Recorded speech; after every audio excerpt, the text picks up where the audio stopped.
So this is actually what Starmer and Labour are doing now, and I've just realised actually after watching that Neil Oliver programme when Neil Oliver's talking about these people are anti-human and don't value life or whatever. If you look at these National Lottery adverts, right, this new Allwyn company that's taken over, they've got like normal places where you go, like the shop, the local shop or supermarket, or the fish and chip shop. Not that those are the healthiest places, but what they're doing is they're making them look a bit boring and rubbish, but people in there win the lottery, right? And then they kind of like, everyone cheers, and so they're going to get out of there. They can't wait to get out of that local shop, or they can't wait to get out of the chip shop or whatever, you know? It's like they want to go on holiday. Like, if you're in the supermarket or the local shop and you win the ticket, that's it. You're out of there. You can just go on holiday on a cruise somewhere to another country, not even be in England, right? Or some kind of bigger house or some kind of, I don't know, villa or whatever it is, a yacht with, Elton John or something like that, or, fast car, although they're not even advertising fast cars now because they want everyone to have electric cars or radio-controlled cars. But you can tell what they're doing is this life, which they designed and created and built around us. They're the ones who dictated it and designed it and said, build all these shops, build all these buildings, build all these, this is how life's going to be. We'll design your, Birmingham, we'll design your London, we'll design your Manchester, right? This is how the world's going to be. It's a completely different vibe to, like in the 70s, right, in 80s. They got all these adverts and all the, like, all the normal working class lifestyle was made to be nice, enjoyable, like, enjoy it. It's good to be sat in a laundrette, sat in a laundrette, right? Poor people are in laundrettes who can't afford a washing machine, right? But this is cool. It's good to be in a laundrette. You can have like a moment, like in the Levi's advert, or pushing a bike up Gold Hill. He's old cobbled hill, like but he's got a bike. He ain't got a car. And it's uphill. It's work. It's all like Christmas card cover. It's just like just some bit of snow building a snowman, or even carol singing. You're not selling anything. You're going to cheer other people up. You're not selling them a lottery ticket. You don't want any money from them. Maybe they used to give money, but you didn't have to get money. It's like someone singing you a song on your doorstep for free to make you happy, right? At trick-or-treating, okay, I guess maybe they give sweets over, but you kind of went and did it for the novelty of dressing up and the excitement of going around and seeing people and scaring them, or the social interaction. It's seeing the artistic or charismatic or sentimental things in the lives of normal people or poor people, like, trees on a corner of a street that you like, or an old wall, or whatever it is, right? It's got a value to it. Now, they actually dressed up that value or overplayed that value to make it even more valuable sentimentally, to a point where you'd even go and pay them money to go sit in a cinema to watch someone have a mundane normal moment, right? Whatever. Now they're wanting to get you out of mundane moments because they're crap, There's no money in it. They were selling. There's no money in the experience of life for free. There's no money or profit in that, right? There's no profit in a corporate entity or for Keir Starmer in building a snowman, right? There's no profit or money in going to a laundrette. Well, there is for the people who run the laundrette, but not much. But, you don't have to go buy a washing machine. They're not selling you. Maybe they are selling washing machines. Maybe like, maybe like, you know, if they sold you a washing machine, you wouldn't have to go to the laundrette. But they're actually making the laundrette seem more appealing to people. You know, don't buy a washing machine, go to the laundrette. You know, it's good, it's decent, right? So, but what I think Keir Starmer and his entire mission now is that life's crap, life's shit, it's naff, you know, life is crap, and if you buy all these things that is like mobile smartphones, the new electric car, if you buy things, money, it'll make you happy. Or if you get a bigger house and you've got more room, if Angela Rayner can have, loose women round for tea with a walk-in, pantry, she can, have Christmas in a pantry, in a big freezer, bigger is better. Like the Tories were trying to get everyone to build a conservatory, on every house to make money, really. Life's not good enough, unless you go large, unless you have something bigger or better, Whereas before, notice what they were pushing, and same with Philip Schofield as well in the broom cupboard. They got Philip Schofield in that little tiny broom cupboard, with a small amount of space, all crammed in, like, a terrace house bedroom with all the, it's small, but there's, cool little things there, little notes on the wall, little drawings that kids have done. But he noticed that Schofield is the centre of the nation. Everyone's watching Schofield on the TV. It's the cool thing. Philip Schofield in the broom cupboard is the shit, the business, the bomb. That is it, be there or be square. Kind of like Bowie wanted to, but later on, notice it went upscaled to that big breakfast, didn't it? Then it's the big breakfast, not the little broom cupboard. Then they upscale it to the bigger breakfast, and then even Bowie's wanting to help him out on the set with the boom, with the microphone boom. It was cooler for Bowie to help out and just be there rather than even be David Bowie doing his own music life, because everyone was watching it. This is the thing, so they transitioned from, it's okay to live in a terrace house. It's actually the coolest thing. Living in a terrace house is cool. Having a small bedroom is cool. Having little drawings on the wall that you've made is cool. Having a little Fat Eric toy or whatever God and the Gopher is great, right? This is ace. The TARDIS being in a small box. But now it's all like, oh, it's naff, it's crap. Starmer's like, corner shop's crap. I'm not saying that, we should be buying all that junk from the corner shop anyway, but notice that, but they're not just wanting to not be in the corner shop, they're wanting to like win the lottery so they can go on a holiday or whatever. But the thing is, there's something, at least, when they're selling you the normal life, they're selling you building the snowman, or they're selling you, the laundrette or whatever, right? When they're selling that to you, it's like, it's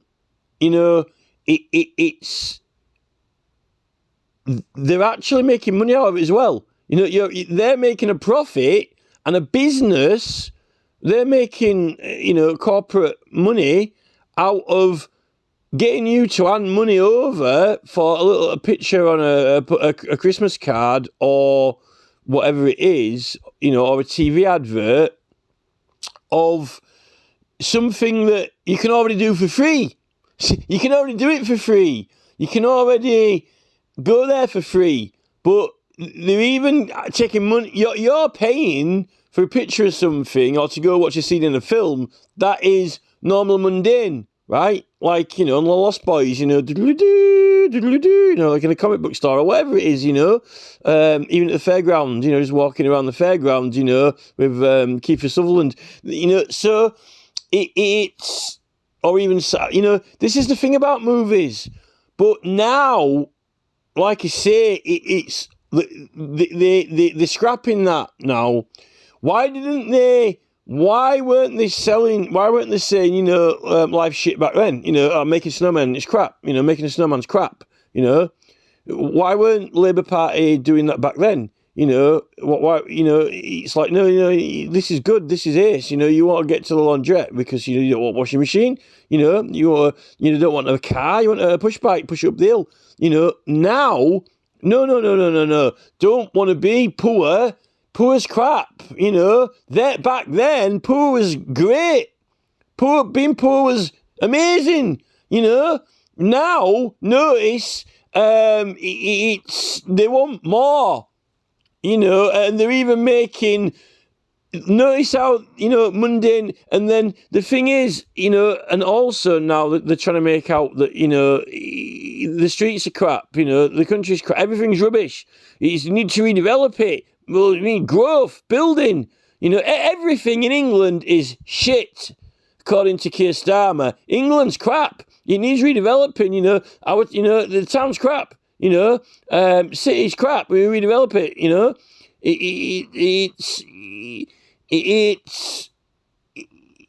It's not good enough. But why didn't they do it right in the first place? So they go on a full kind of pitch for it, and what I'm saying is it's all strategically tied in. I don't think that people generally understand that all these different non-department government organisations, when they're having the meetings and briefings and chairman and all this, they're all clued in on exactly what they're doing. Right, we're doing this thing. Right, some of them are a little bit like, brain fog and not quite with it, but some of them are very specific on the mission. And it's all an orchestrated kind of sales pitch. In fact, this is spurned by Neil Oliver's programme today with this Ivor Cummins guy who was saying, like, he spent some time in the industry and they were managing people and they were, getting them to, leading them on in a way. And then he kind of like, even one of the top medical guys was saying that as well, like in the pharmaceutical trade, they were just pushing pills on people, not really curing diseases and just managing them really. And he didn't really like it once he got to the top of the pharmaceutical trade. He wasn't too keen on actually what was going on, but someone does know that there's a mastermind behind it, and all these, Nigel Rilton and all these executives, I don't know where they pull these people from, but they pull them from somewhere. But they're all sworn into this kind of thing that they're doing. That they're setting the trends, they're setting the fashions, they're setting the precedent. There's a direction they're taking everything in, and they're selling it, and that's effectively what that Ivor Cummins guy was saying to Neil Oliver in his last video. He was saying, like, that and actually Ivor Cummins, they were talking about a Northern Ireland, and what's happened to it, and it's like it's all gone woke. And he said that people were genuinely like annoyed in Ireland and so forth, but I think the thing with Northern Ireland, I don't know why we're going on to that in this video, but I've gone on to it anyway, because Ivor Cummins were talking about it with Neil Oliver. I think that all that Northern Ireland thing, it was managed to a certain extent, and I think that they wanted to make Ireland look bad, whether or not they were genuinely pissed off or not. I think a lot of them were, but English people were scared of going to Ireland. Oh, it's a dangerous place. You won't want to go there. Generally, I don't think the national consciousness of England didn't really trust Northern Ireland, or I thought it was a dangerous place or whatever. You heard stories of people getting kidnapped over there. So that actually makes you not like it, not want to go there, not want to look at the ancient sites, not want to learn about it. And they were saying, Irish people are very, religious, traditional or whatever. But actually, I never, they kept saying that line all the time. Oh, religion in Ireland, but they never actually talked about it. All they talked about were people talking about it, right? You didn't actually get to the, well, okay, what is this religion? What is this information? What is this knowledge, right? You didn't get to it because it was telling us that, just the line saying that, they're highly religious or, this or that tradition. It was actually the facade of the talking about the title of the title, not actually cracking through to, well, what is this subject, And I actually think that Ireland is actually, he had to be socially kind of broken down, really. And now, like I've come to this guy was saying, effectively, after they didn't want to be, the Irish people didn't want to be perceived as, fighting and warlike or dangerous or grievance. And this is why they've gone super woke now. And they're not standing up against the World Economic Forum or against whatever, because they don't want to be perceived as the bad guys, right? Or the terrorists or whatever. And instead, they're going, gender bending and, whatever, apparently, social, social liquidation or whatever. And they're going all super woke. But really, that's what they're doing. Look at America, with it's looser than loose. Really, in America, there's all kinds of cultures that have exploded, since they used to have cable TV. It's kind of like looser than loose, although I'm not saying they don't have like a status quo there of some sort, but it's a lot more wide variety than over here, I think. So it's I actually think that it was part of breaking down. But the thing what's happened with the internet and all these Facebook groups is that actually people have actually started uploading loads of information about really interesting places, ancient sites, religions, and people have just got interested in it through their interesting subjects. And then people going to these places and just uploading photos and just talking about it. And you actually got this actual real interest in it. But there isn't actually any official knowledge about it, because they never really acknowledged it or wanted to acknowledge it, particularly archaeologists. If it's anthropology, you go to South America, or Africa. And therefore, it's kind of this, even though there's all this information and curiosity about it now and sharing of knowledge, there's still this kind of like, nothing's official. There's no official position on it. It's all probably, possibly, maybe, most likely, all this burial business and temples and stuff like that. It's actually a huge, I think that the pre-Christian actual religions and this old Northern Ireland thing and the pre-conquest stuff is actually a huge elephant in the room.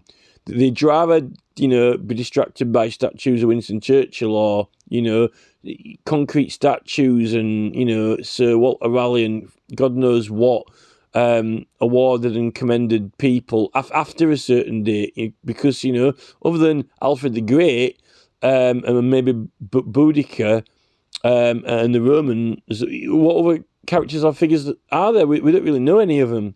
So, and I don't know how I've got on to that from this, but yeah, it's all more and more.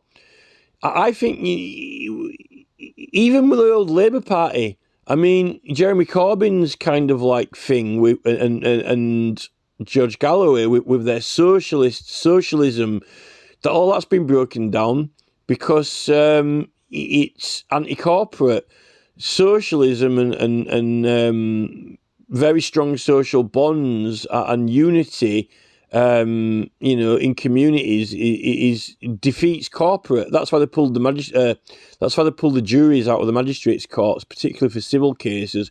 Otherwise, they wouldn't have been able to build Sweet FA.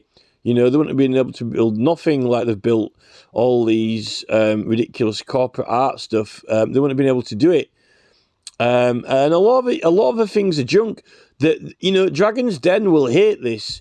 the dragons from Dragon's Den, this is their world, this is their life, corporate investment, here, there, everywhere, widget factory, wadget factory, glitter glue factory, cardboard box factory, printing, book publishers, you name it, the A to Z of everything and more, the entrepreneurs A to Z of everything that possibly ends up in landfill, or maybe you wouldn't be, there's nothing wrong with art and being creative and making things, or even reading books and getting knowledge. But I definitely think that people aren't being social anywhere near what they were doing.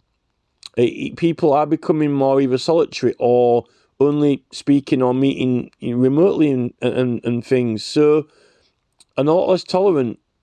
So I think that's the anti-humanness of it, I think. And the fact that even a human experience now, I actually think that, really, they a lot of these aims and goals, all these dreams they're selling, a lot of them, they're getting, people are dreaming to win the lottery, and that's what's going to get them abroad to a tropical place. Not like, how about if the government set up, all children, from 16 to 20 have to go abroad and work overseas to get to know foreign countries and other countries. That'd eradicate racism and get them life experience, and they'd be, in this tropical sun and all these things. You have to win the lottery to get there. You can have all kinds of projects and educational projects all over the place, but this is what I'm saying, that this Charles the royals don't like the idea of exodus of England going out and populating the world. I think that they really want to put the fire extinguisher on Great Britain. This is my gut feeling on it, but I think that the royals really, even though, in England at least, they really got the fire extinguisher on the place. They really got the fire extinguisher on the place. Otherwise, it's if they're sending us out, it's spreading the fire, and I think the spark is the opposition, the ability to oppose, the ability to even beat them in politics, in business, or in life.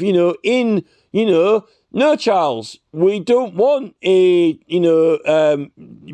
biscuit factory there. We like to walk past the horses and feed them hay, and there's an old garage with paint peeling off it, and it's quite artistic. In fact, I might value it more than the Mona Lisa, because it looks nice. The combination of the grass with the old shed falling down, what value equals, to some people walking past it, it has a value, and the value, it could be more than something hanging on the corridor in the art gallery. This is the thing. But yet these apparently loads of councils have got art. A lot of councils that have got an art collection, an art hoard, value in their cellars or whatever. Why aren't they selling, all the art off, when apparently they're low on money, Like, Gordon Brown was selling the gold off. Our council's having to sell all its property off. It's not going to have any property left. Never mind own nothing and be happy. It's all going to be sold to corporate entities, and then we won't have any decision in anything that the council does, because it won't have anything. We're being engulfed by this corporate, and I think we're being turned into the products at the end of the day, because, life is rubbish. Unless you're winning the commercial radio prize, get away from this place. Can't wait the young kids can't get away from it if they're winning money.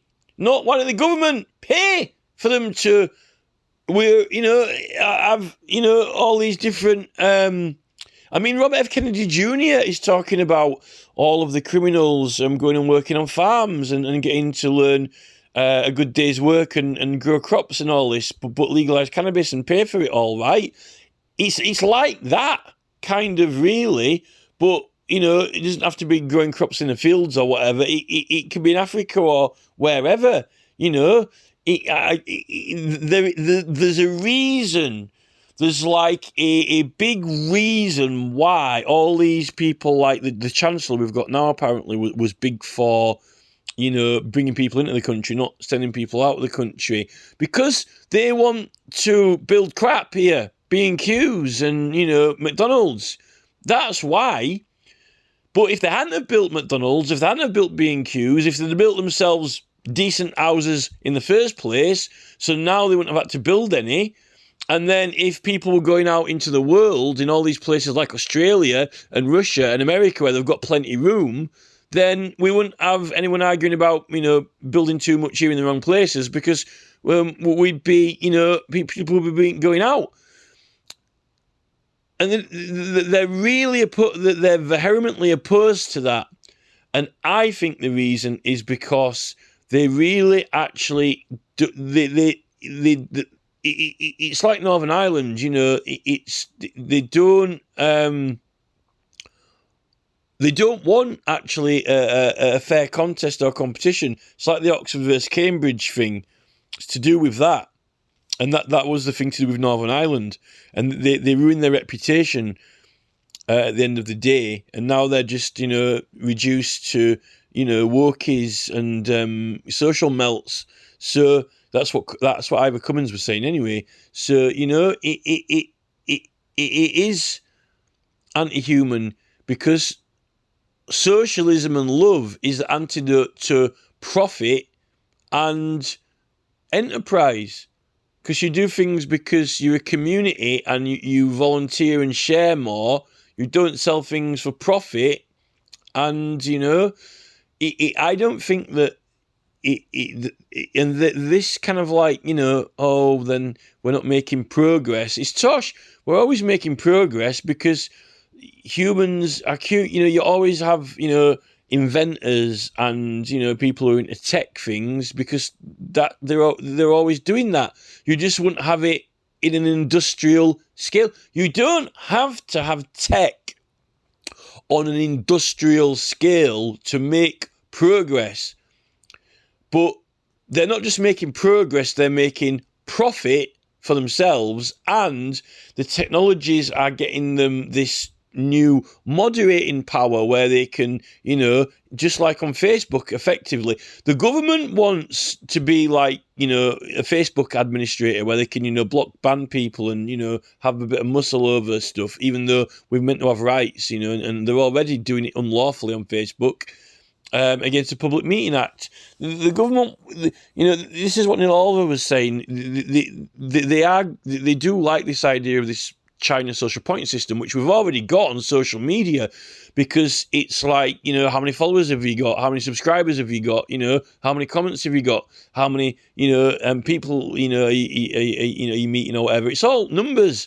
You know, it's all numbers, you know, the most views or the most subscribers. They've already got us on social number system, a social hierarchy, you know, on what your numbers are, what your figures are. It's done now, you know, and join the inner circle, subscribe, you know, so we've already got, it's like the two components, you know. They've got the legal framework in China, and then, you know, they've got the standing army now, the police force are all armed, and they've got all the numbers, you know, what numbers are you on, you know, and you're just plugging it all together, unfortunately. So they're on with it, and this is the thing. It's about people waking up to it. I think that they were on with it with the war. I think the war was an absolutely amazing opportunity for them just to you know, literally, you know, take, you know, use war as an excuse to take loads of people out. You know, they weren't sending. This is the thing that gets me, right. If we end up going to war with Russia, right, then then, oh no, they'll be compulsory. It'll be compulsory. You know, we'll all have to, it will be compulsory service on behalf of your country. You know, this is the thing. We're all going to be subscribed into the army. You know, no, it's if Keir Starmer says it's for England and it's a war, then everyone can, you know, get the uniforms and send them overseas if they're going shooting people. But if it's Africa, you know, the post office lady doesn't want to send everyone to all our teenagers to Africa to save the country, or, you know, to help, you know, build them at least some, you know, power station that don't keep getting shut off all the time. You know, power cuts. There'll be power cuts. That's actually an interesting part of it. You know, they'll as soon, if there's a war, Ukraine, if it's to take you know, if it's NATO, you know, to take Putin's land off him, then we can all go. Then we're all going overseas, you know, jump on the boat, you know, if we're going to steal some land from Putin. But if it's to help people for charity, oh no, you can give charity. Once we've blown, you know, once Ukraine's smoking, once we've blown Ukraine to oblivion, then we, you know, send money over, and then, you know, come and have you know, refugees around, you know, we're collecting money for refugees, you know. But how about, hey, what if we were already over there in the first place, helping everyone out who was poor in other countries, you know, like Chitty Chitty Bang Bang, you know, so, you know, never mind the child catcher, you know, but notice that, oh no, we can't do that. We can't have people out going, you know, we can't have, you know, English people, you know, all over the globe helping people out. No. They need to come here for help, you know, unless we're going to nuke them, and then we'll go help them, you know, and then we'll even send them all as money. We'll send them all as money. Never mind sending them all as children. We'll send them all as money. You know, send the money. Don't send the kids. No, well, Angela Rayner, send them money, Angela. You know, Angela Rayner, I'm poor. Ashton Underline, I've got to go to work, and I've got 18 million kids and the mortgage to pay. You know, but I'm still sending money to Ukraine. Well, why don't you send your 18 million kids to Ukraine, Angela? Then we wouldn't need to build all those houses for them. You know, well, you know, because, you know, they might end up subscribed to the army anyway, and you send them somewhere. This is the problem with Starmer and Labour. You know, they're not on the page. There's something wrong with it, and the truth is that they're playing fire extinguisher mode, and they're blatantly lying about it. We're being groomed under these college, this dumbing down of everything. And there's a small select number of people who are, you know, getting put through to the, you know, biologists, chemistry, highly skilled technology. But in the main part of it, you know, you don't need to learn or read the law. You know, we're writing you the guide that's, you know, loosely based on the law. Just follow the college prospectus, you know, the extremely dumbed down, don't need to think about it, course where, you know, we can't teach you too much because then you might be able to beat us. You know, this is the thing. You can't be too clever, because then you'll be, you know, fair and, you know, proper opposition. Then you won't be under the control of Starmer's, you know, Labour Party. You know, like you'll be kicked out like Jason Williamson, you know, because you're not complying. That's the problem.